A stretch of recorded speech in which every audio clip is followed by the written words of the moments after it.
Hi, my name is Erica. I was challenged to do the ALS Ice Bucket Challenge, but I decided to do my challenge a little differently. I wanted to talk to you guys about something that has affected the lives of me and my son over this past year. On November 1st, 2013, my son Wyatt was physically abused. It was ruled shaken baby syndrome.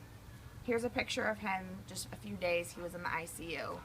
He suffered a major brain bleed, broken ribs, and bilateral retinal hemorrhages. I was initially told that he would not survive. I was eventually told that he would not crawl. But he is now walking and has proved every single doctor wrong. But he continues to struggle every day with things that are out of his control and that weren't his fault because of what happened to him. I would like to talk to you guys a little bit about that. More than 4 children die every day because of child abuse. Approximately 70% of children under the age of 4 are the ones that die.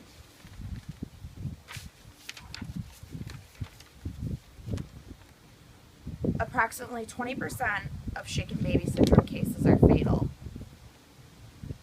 in the first few days after the injury.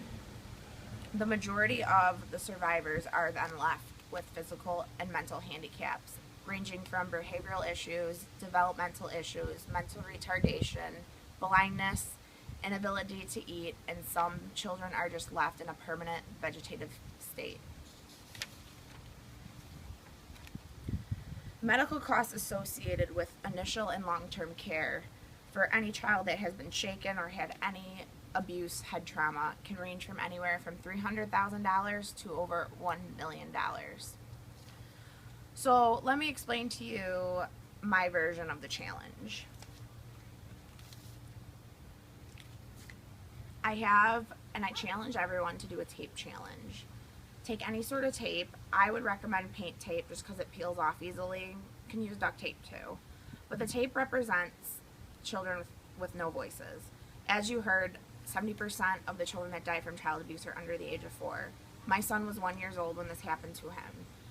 Most cases of child abuse, when it happens, especially in the severity of a head injury, usually there's been some sort of abuse prior to that. But a lot of times it's not as severe, so you can't know the signs. And obviously, since a child can't talk or is too young to talk, they can't tell you what's going on.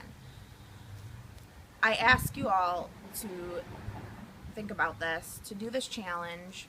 Also, feel free to donate to one of the child abuse awareness funds. Talk about this. A lot of times it's difficult to talk about, but it can happen to anyone. We have to be the voice of our children that have no voices, and this tape, like I said, represents the children with no voices. So I am going to